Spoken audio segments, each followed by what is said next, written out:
Darlene Christy has been a resident of the Tampa Bay area in Florida since 1995, from relocating from Philadelphia, Pennsylvania.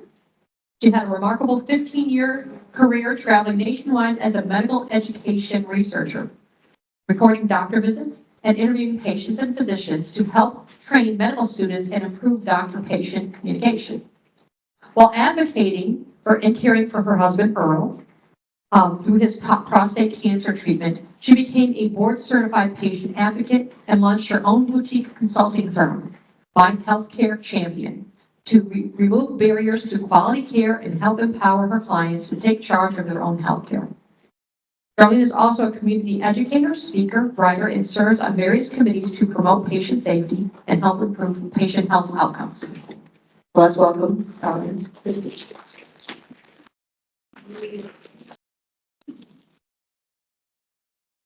I can switch on 5 feet. Okay.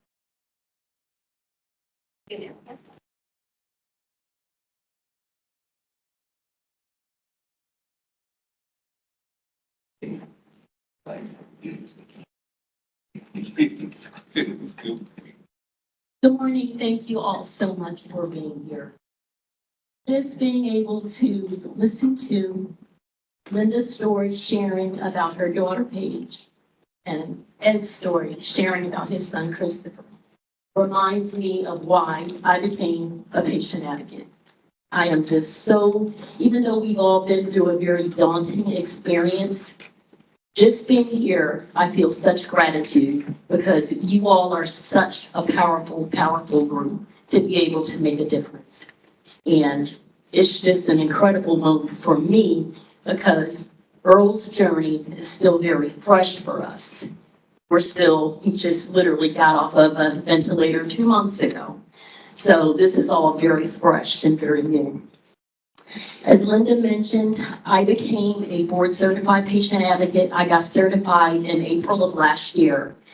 And during my experience as a medical education researcher, I was very aware of the lack of communication between patients and their providers because I was there videotaping hundreds of visits between doctors and patients and also interviewing them.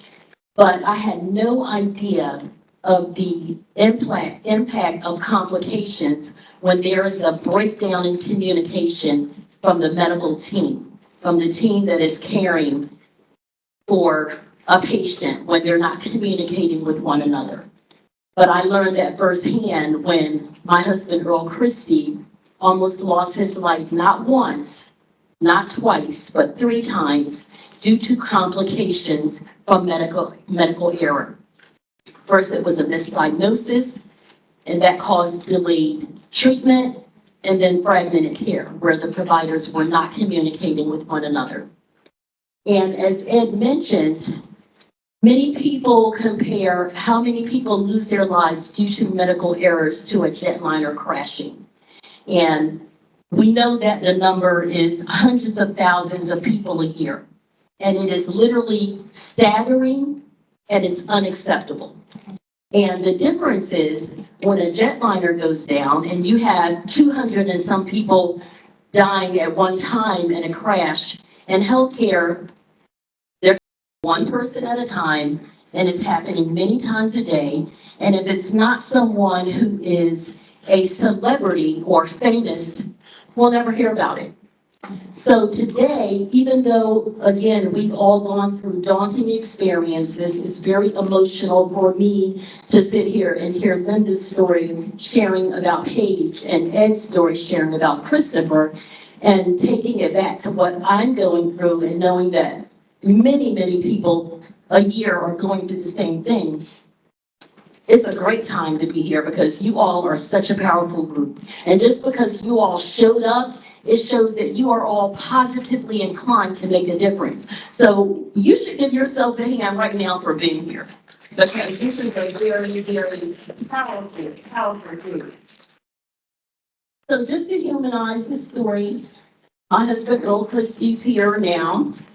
And before we leave here today, we want to form a partnership with you all that today you all will make a commitment as allied health professionals to take part of this patient safety movement, as Ed has mentioned, and make a difference. Save people from medical harm, save lives. So I want to share Earl's story. On December 21st, 2021, Earl came home from grocery shopping. He's the only person I know that loves grocery shopping. He would go grocery shopping every single week. And when he would go grocery shopping, he would come home and have his hands behind his back. He would bring me flowers every single week. And he will always be so excited, whoever he met at the grocery store or whatever deals he found. And on that day, I was on the phone with a client and he came in. And when I looked at his face, I knew something was wrong. He looked like he had seen a ghost. So I quickly ended the call with my client and I said, honey, what's wrong? And he said, they found cancer. And I heard what he said, but I just needed him to say it again to make sure. I said, what do you mean? He said, the doctor's office called. They found cancer. And I said, okay. And I said, let's go in the bedroom because my daughter and granddaughter were there and I didn't want them to hear any of it. So we went into the bedroom and the first thing we did was we prayed. We didn't talk about it. I didn't ask any questions. We prayed.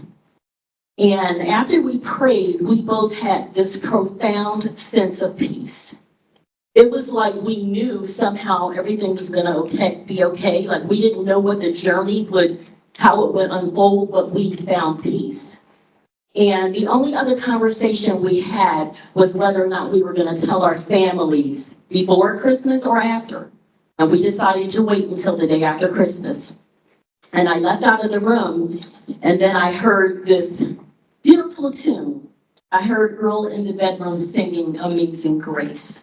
And it was just the most beautiful thing because we both had found peace with whatever was going to lie ahead. Fast forward, we started treatment 6 weeks later in February. And I remember going to the doctor's office and the doctor saying, we caught it early. He won't die from the cancer.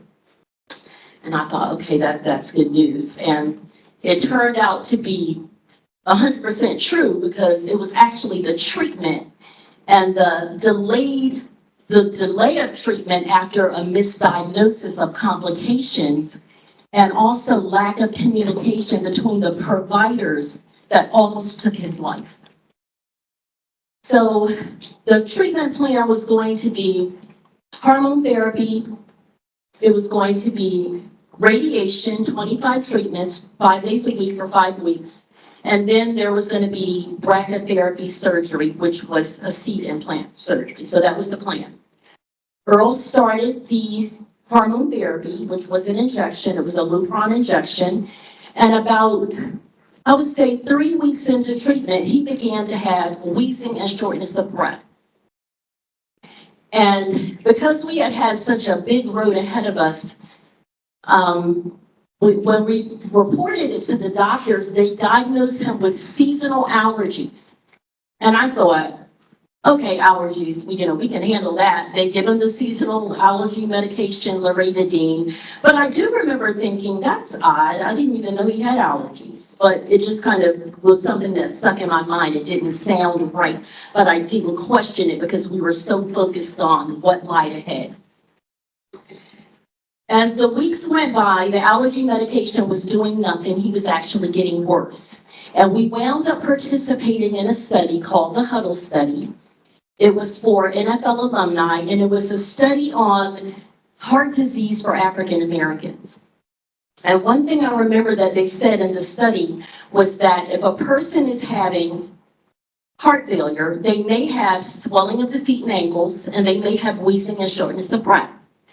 And when we leave the study that day in Tampa, we went to Orlando because Earl is a motivational speaker and he was speaking to a graduating class, just like I'm standing here speaking to you all.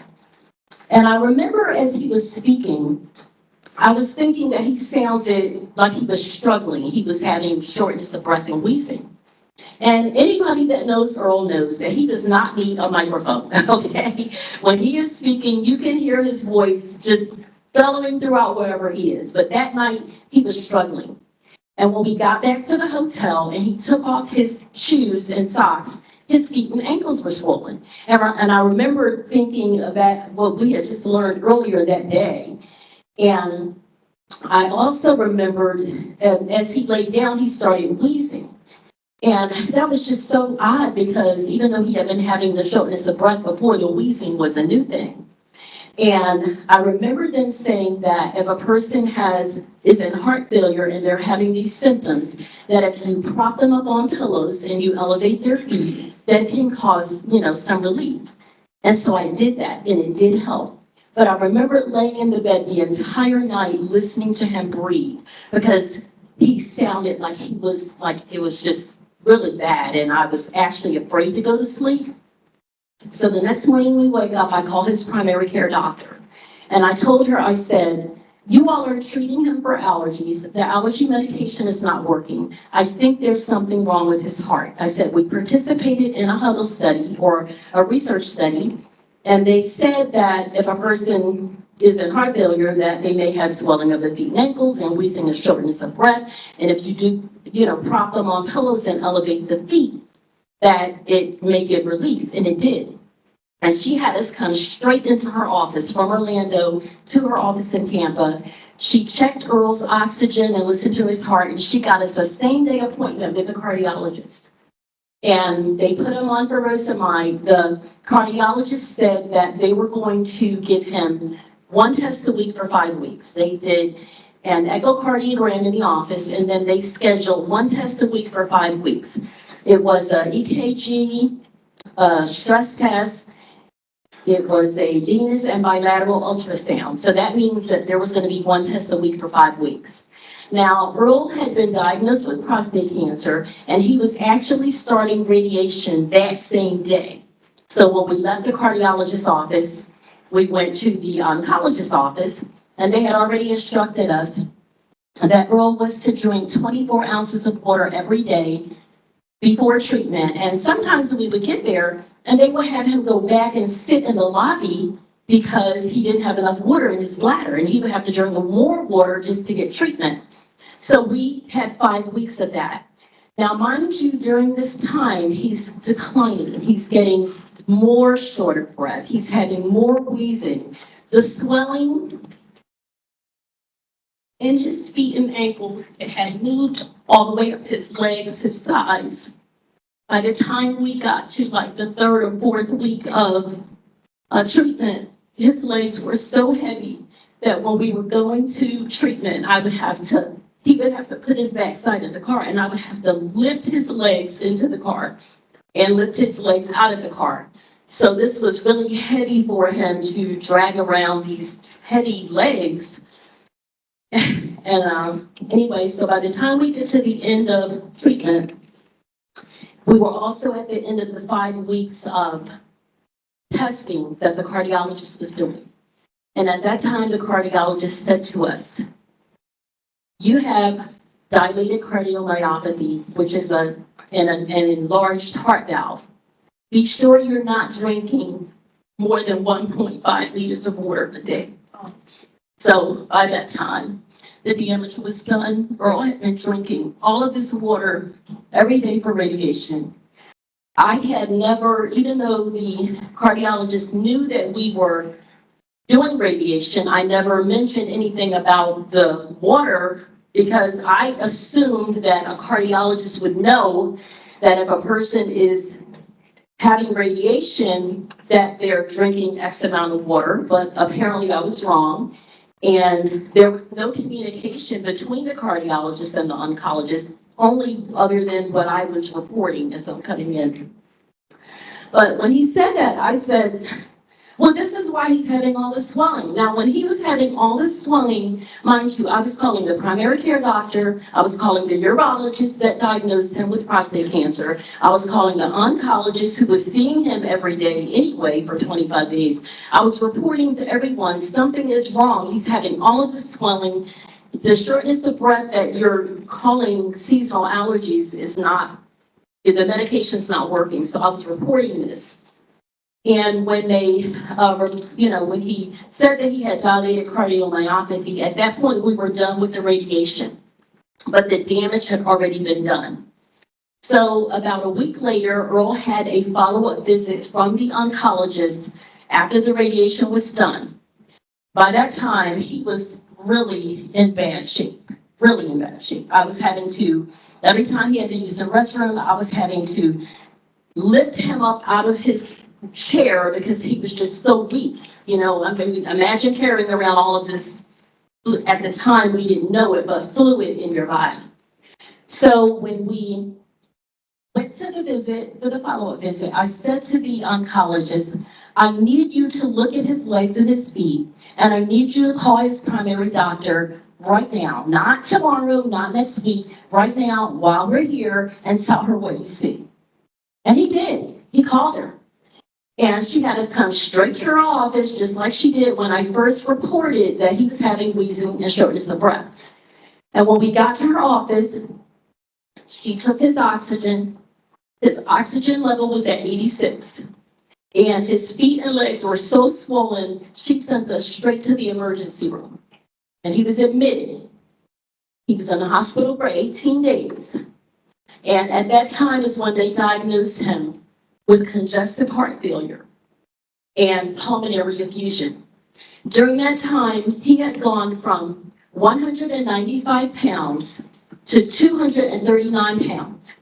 He had 44 pounds of fluid in his body, and it had gotten into his lungs. So this, when they diagnosed him with seasonal allergies, it was because he was having fluid in his lungs. So he was in the hospital for 18 days. He was in ICU for 10 days. And one thing that I do want to point out, because he was misdiagnosed, and when things like this happens, it causes other complications. So when he came out of the hospital, he was in like a different person. He was using a walker. He was on oxygen 24/7. They had him on 4 liters of oxygen. 30 days later, we're at home one day, and he gets up to go use the restroom. And he literally almost collapsed, and I caught him just in time. I got him back to his chair, and he sat there. And he dozed off for a minute, and he woke up, and he started saying, "Where are we? Where are we?" And I said, "Honey, what do you mean? We're in our living room." He said, "Where are we?" I took him back to the emergency room. When we got to the emergency room, they diagnosed him with hypercapnia because he had been on this high level of oxygen for that time period, and because his lungs had been compromised with the pulmonary effusion, he was not able to exhale fully like you and I would, so he had retained all of his carbon dioxide in his lungs. And his level of carbon dioxide in his lungs, they said, was 3 times the normal person. They said that he could have just gone to sleep and didn't even wake up. So for that hospital stay, he was in the hospital for 10 days. He's in the hospital for 10 days. He gets out. Now he's discharged from the hospital, and he has to use a BiPAP machine, which blows the carbon dioxide out of his lungs for him because he was not able to do that. He wound up being on that machine for 18 months. So that's what I was explaining, that he just got off of that. He had to sleep on that machine every single night. And now he's off of that. But about 30 days after that discharge, the next complication was him telling me that his stomach was hurting and that the ventilator machine was causing it. And I said, "Well, what do you mean? The ventilator machine is making your stomach hurt?" So I went online real quick and did some research, and I learned about air swallowing. And apparently he had experienced air swallowing, and he got bloated and indigestion type symptoms from the ventilator. And Earl had already had a pre-existing hernia here that had been there since he was born, he says. And when he got very nauseated, he wound up throwing up. And when he came out of the bathroom, this hernia had popped out. It was like protruding. I could see it sticking out from underneath his shirt. And I said, oh my gosh, what happened? And he said, I don't know, I threw up. And we go back to the emergency room. He's admitted to the hospital. They took him straight to trauma surgery, and they had to repair this strangulated hernia. So now he's in the hospital for another 12 days. So a total of 40 days in the hospital within a 90-day period because of a misdiagnosis, delayed treatment, and fragmented care. So it caused this other series of complications.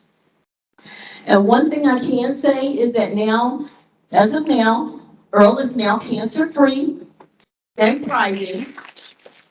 He's doing very well. But he was one of the very fortunate ones because, as you've already heard, Linda's story and Ed's story, this is happening far, far too much.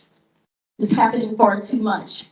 And while Earl was in the hospital is when I got to be there. I stayed with him in the hospital for 30 days. This was during the pandemic. It was a huge blessing that I was allowed to stay because many people weren't even able to visit their loved ones. I know of another patient advocate. Her name is Mary Daniel. Her story has been throughout the news. She wound up getting a job as a dishwasher in a facility just so that she could see her husband during the pandemic. She lives right here in Florida, and she's in my Health Advocates of Florida group. But so me being there for Earl was a huge blessing. But you know what? It also let me see how many people do not have someone to advocate for them. Either they're too sick to advocate for themselves, or they don't have family members nearby. Visitations were limited specifically during the pandemic. But it allowed me to see that. And while Earl was in the hospital, I went to the library and I printed out the paperwork and I started studying how to become a patient advocate. I didn't know anything about patient advocacy, but I knew I had to do something. And it's what Gina has touched on, Linda has touched on, and Ed, is that we must do something. And you all as allied healthcare professionals must do something. You know, this is what you signed up to do. This is what you signed up to do. So I have been very inspired. When this first happened, I was really upset. I was angry, I was frustrated. I wanted to go give the doctor a piece of my mind, to be honest with you. But I never did that. I allowed my frustration to turn into passion. I am extremely passionate about patient safety, patient education, collaboration, communication between the medical teams is critical. So that's something that you all have the prime opportunity to make a difference. Me just being able to sit here and listen to the stories today, I learned a lot. I learned a lot from Linda. I learned a lot from Ed. You know, we can all continue learning from each other, so I'm so grateful for this opportunity. So I had a chance to go onto your website for Hillsborough Community College, and I read the mission statement.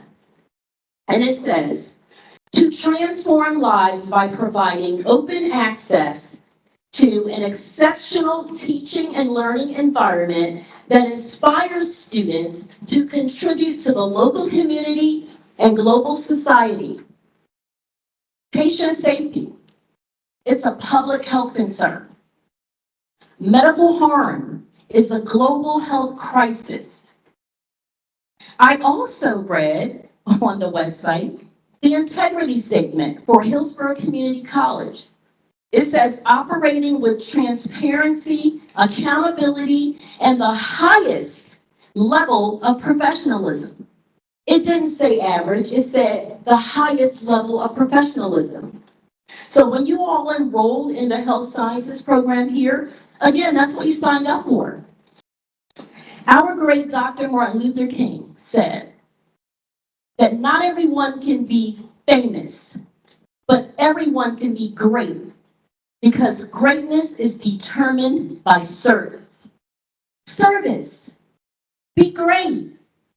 Be excellent as servant leaders.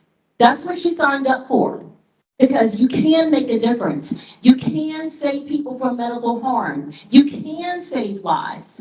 And you may be sitting and thinking to yourself, what can I do? What can I do as a medical professional? Well, for one, be great, be excellent. Go the extra mile. Take an extra 30 seconds and wipe off a keyboard. Okay? Linda talked about that. There's things that you can do. Wash your hands. If you see something going on that doesn't seem right, say something. There's a lot that you can do. You can make a commitment today. Make a commitment today. I want to see everybody in here who's making a commitment today. That's what I really want to see. I want to see a show of hands. Who's making a commitment today to make a difference? When you hear stories like what Linda and Earl and Ed has gone through, make a difference. It could be your family member. Make a difference. Make a commitment to promote a safe and positive culture for patients, but not only for patients, for the workforce. Because if the workers are overworked and not in a safe culture, then that's dangerous for the patients. Make that commitment. Be excellent. Get involved in the patient safety movement, as Ed mentioned. Get involved. Learn what it's about. Find out what you can do to make a difference. Encourage collaboration and open communication between patients and the providers, between the medical team. Research shows that a positive patient safety culture, it reduces lower readmissions to the hospital. It lowers hospital-acquired infections. It lowers falls in the hospital. It lowers medication errors. The list goes on and on. Patients report having a better care experience when there is a positive patient safety culture in place. So that's what you can do. Go do research and learn how you can make a difference. I read your student handbook. It says, when students succeed, we all succeed. As Ed has mentioned, if it's your mom, your dad, your brother, sister, child, or best friend, pick one, any of your loved ones. They're not feeling well. They go in to receive health care. I want to see another show of hands. How many people in this room want our loved ones to receive quality care when they go into the hospital or the doctor's office? Is there anybody in here who doesn't? That's what I thought. That being said, in closing, I implore you all today, be the change that we all want to see. Be the change. Thank you.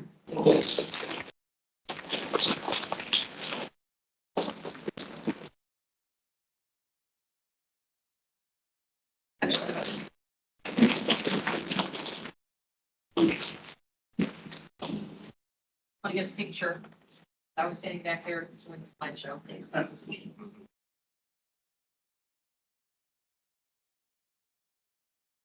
That was awesome. Thank you, Darlene.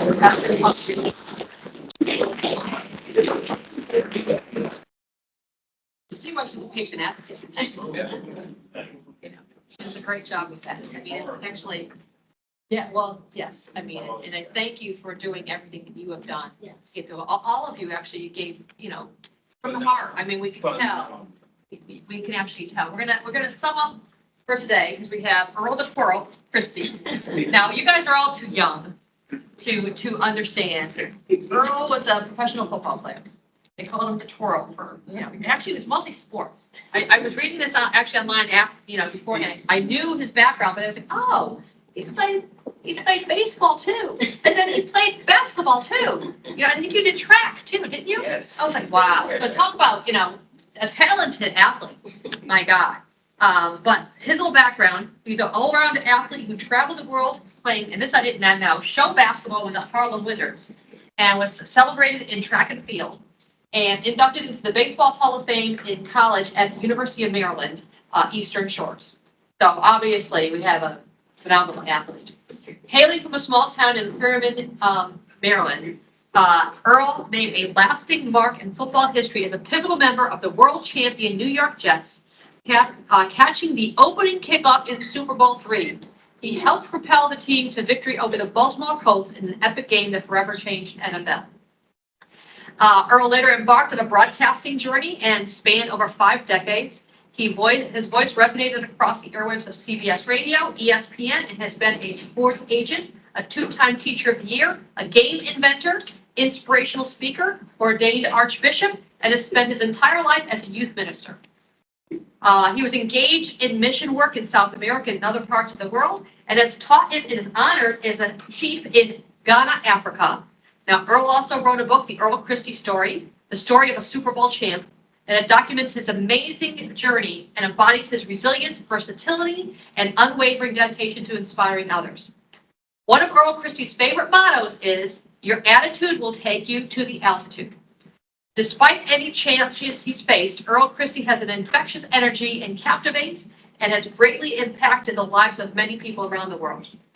So I'd like to welcome Earl Christy. Okay, he doesn't need the microphone.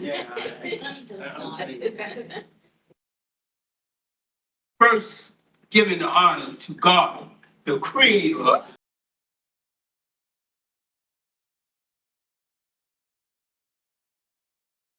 I am so elated, emotional, what I've just witnessed here, and I gotta thank you.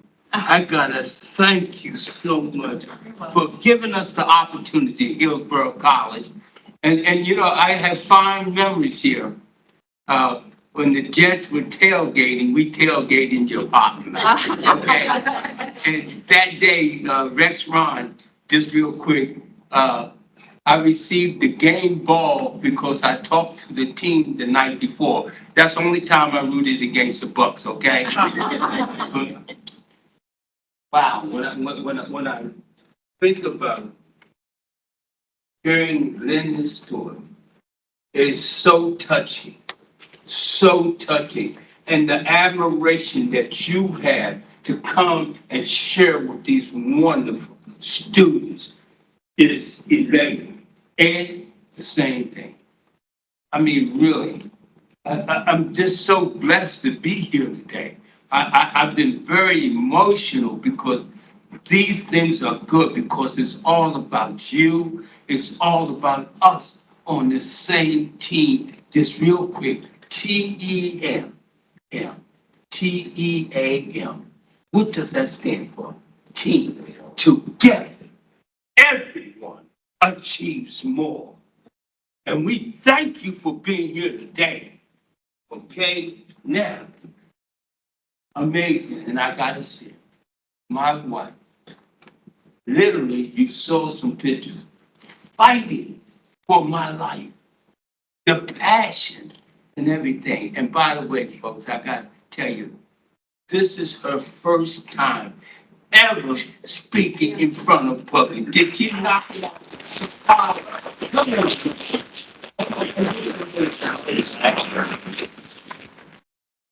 Yeah.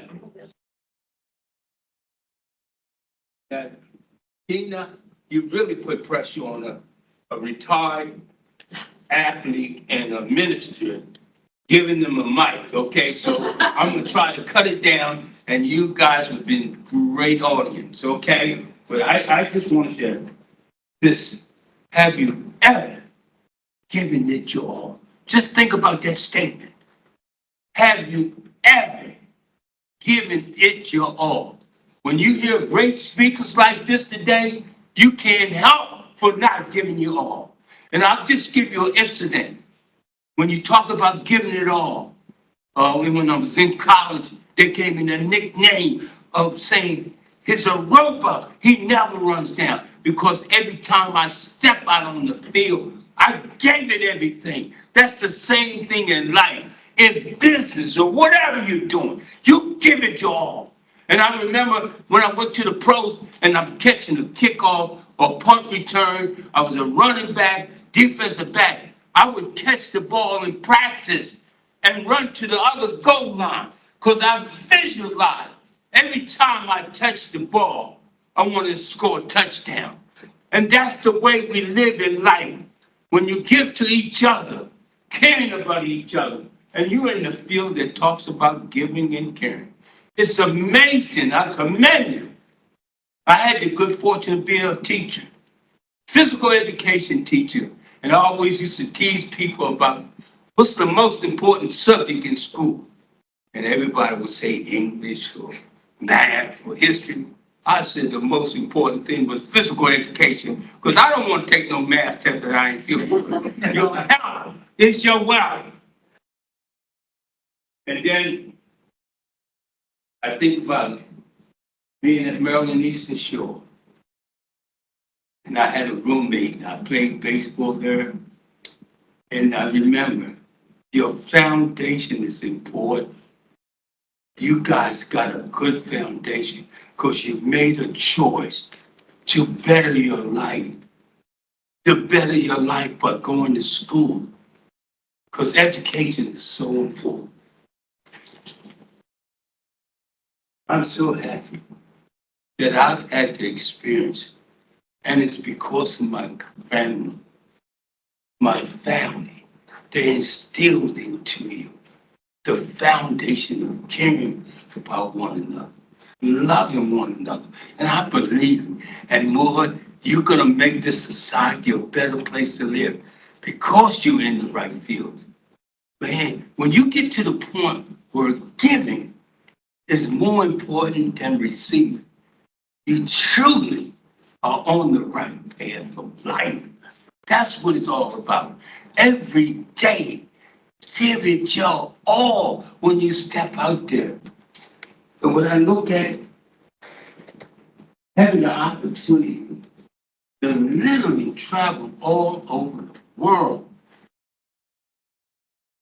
I can remember I went to the Holy Land.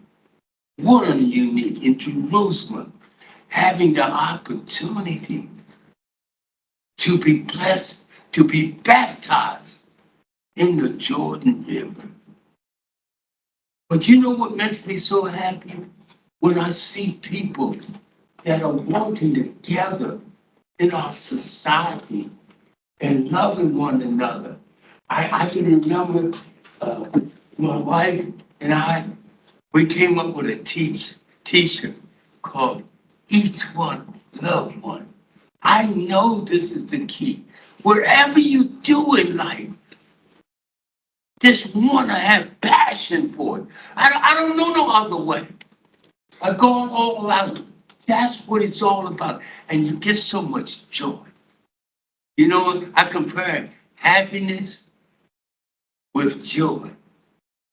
Happiness may last for a while, and that's good. But joy lasts forever. Having the opportunity to do things that you love to do, I'm telling you, give it every time when you're there. That's what's fun about it. Doing something, being in a career that you care about people and enjoy every day. To see the smile. I just was looking at some of you guys when you were out on the break. It's just so amazing. I could just see the joy and the happiness. And that's what the Creator intended us to do.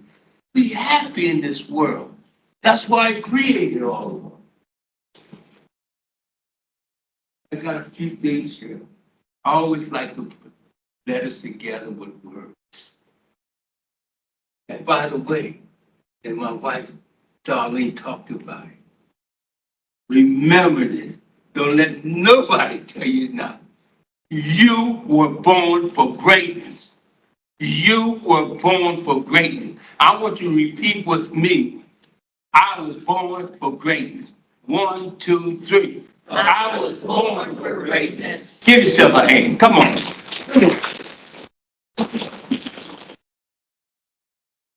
I have so many favorite words, but one of my favorite words is attitude.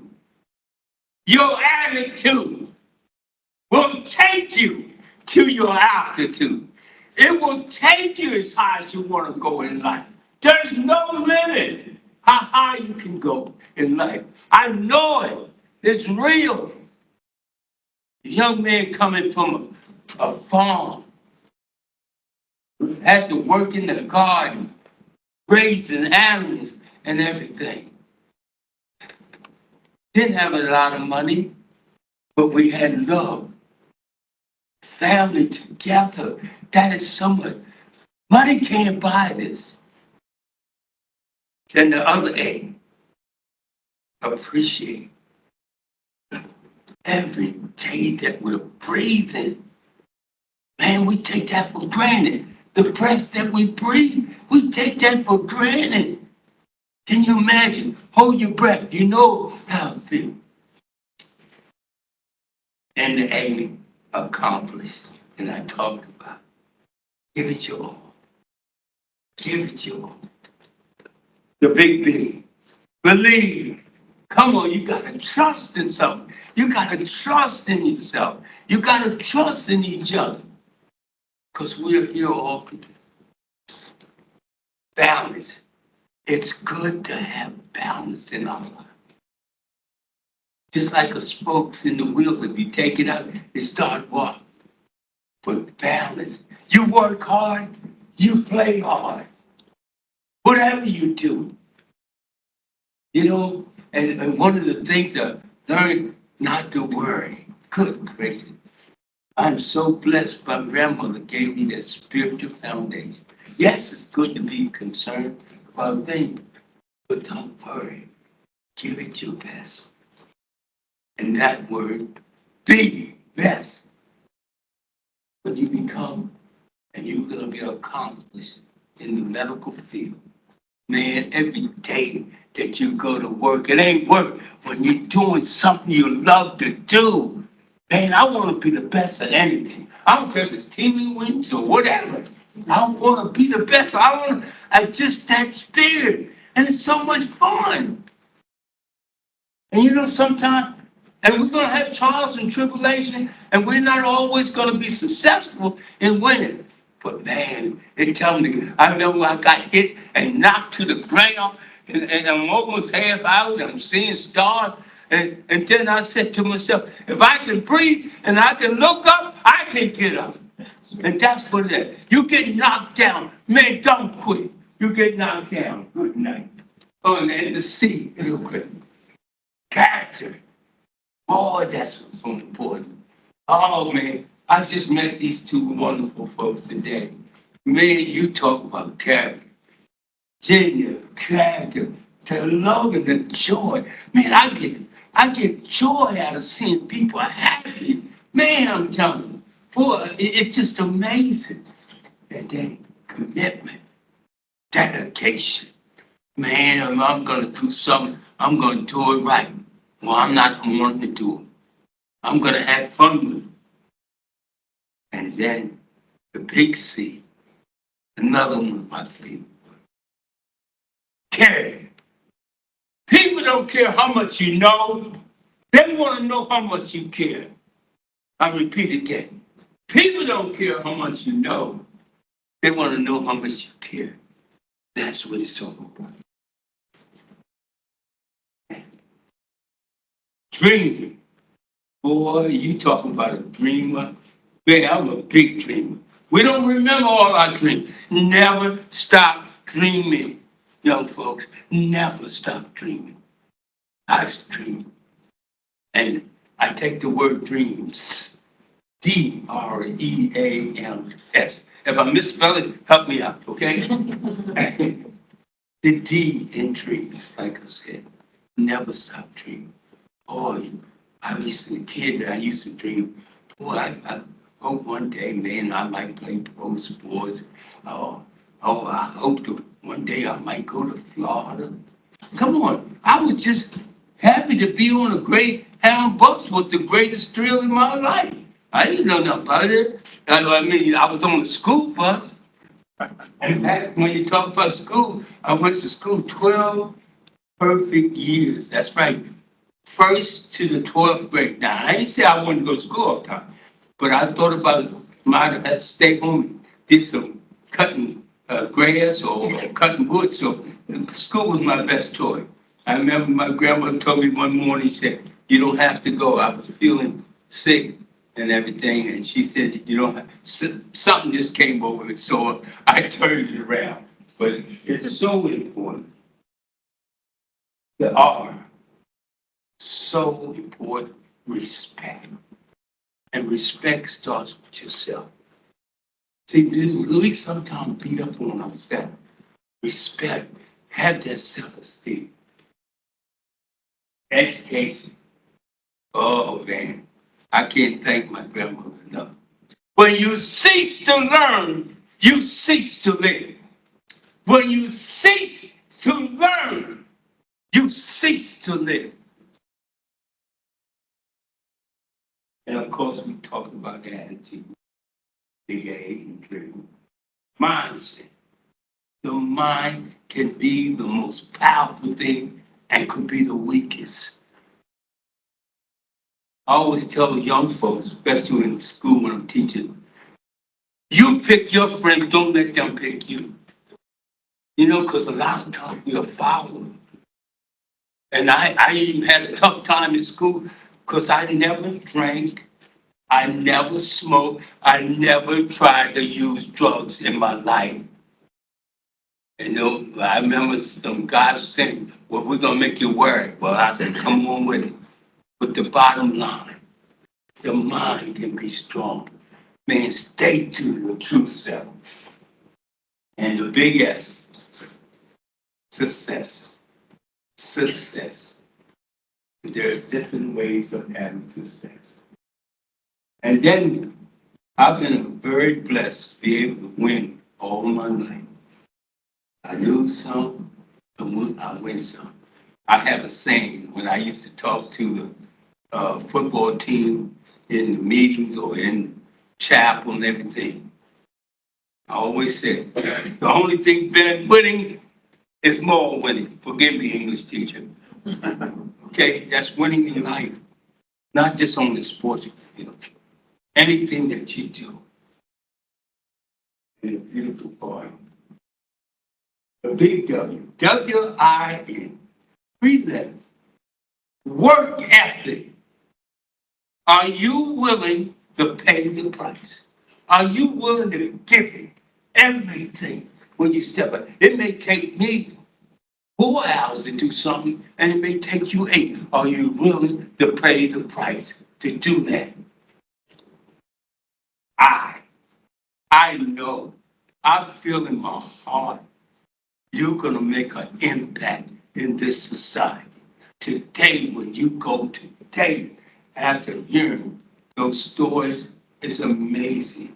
And I just take my hat off to you guys going all over and giving your story. That is painful. And I might as well share too. My daughter died from kidney failure because she was having a second, my oldest second child. But we're going to have tragedies in life. But we got to deal with them. We got to get stronger. And we got to share and help people, okay? And the big end, never give up. Never quit. Man, it's going to get tough. It ain't say it's easy. It's not easy going to school, especially in physical education or the medical aspect, because you got to learn a lot of things, but y'all just keep doing it. Even when you keep going, like I said, when you cease to learn, you cease to live. Okay, in closing. Oh, man. This is a poem that I wrote, and I want you to listen to it very carefully. Very carefully. The name of this poem is This is Life. Life is love. Share it. Life is an attitude. Improve it. Life is amazing. Be thankful for it. Life is a blessing. Receive it. Life is a light. Turn it on. Life is hope. Don't give up on it. Life is a hug. Embrace it. Life is precious. Treasure it. Life is a challenge. Meet it. Life is a gift. Accept it. Life is an adventure. Dare it. Life is a sorrow. Overcome it. Life is a tragedy. Face it. Life is a game. Play it. Life is a duty. Perform it. Life is a mystery. Unfold it. Life is a song. Sing it. Life is an opportunity. Take it. Life is a journey. Complete it. Life is a promise. Fulfill it. Life is a beauty. Praise it. Life is a struggle. Fight it. Life is a goal. Achieve it. Life is a puzzle. Solve it. Not least, life is a purpose. Live it. God bless you. Let's continue on it. Let's go for it.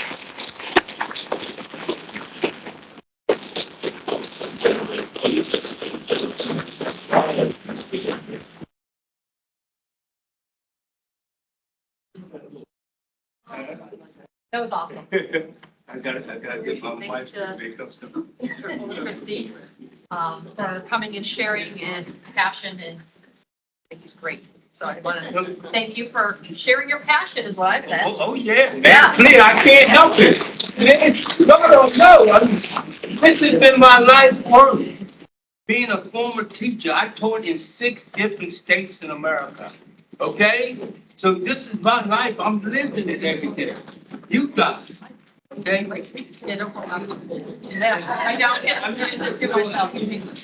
And y'all can good, and I know you want to get out and get home. Anything?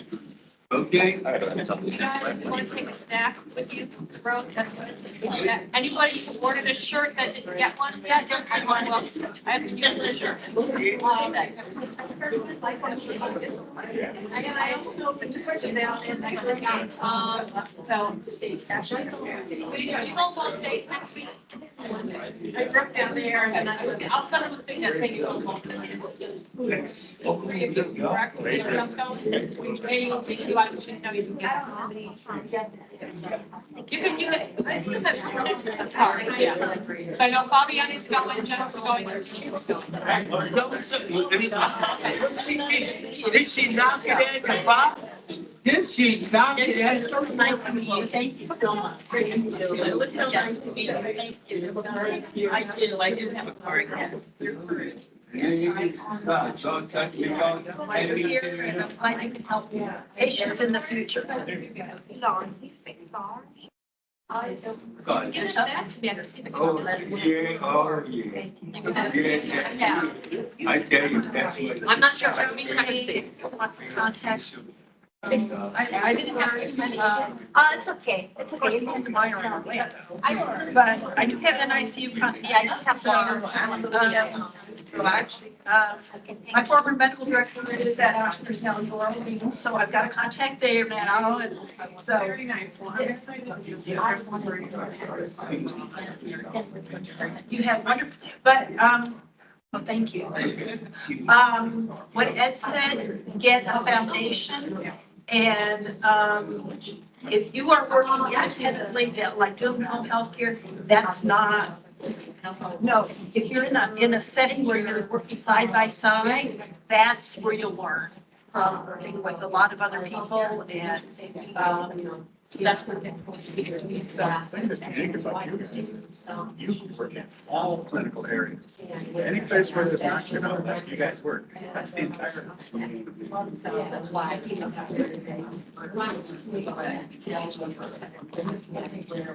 That's all, right? That was God. I just loved it. Yeah. And also this is great. Yes, oh, absolutely, yeah.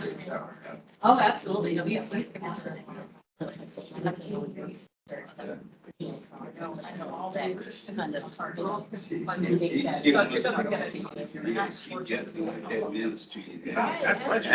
know that's the key. You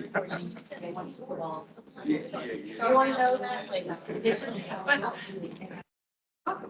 For my daughter, it would have been better if she passed this sooner and didn't suffer. For me, it was better that it took longer because it gave me time to process.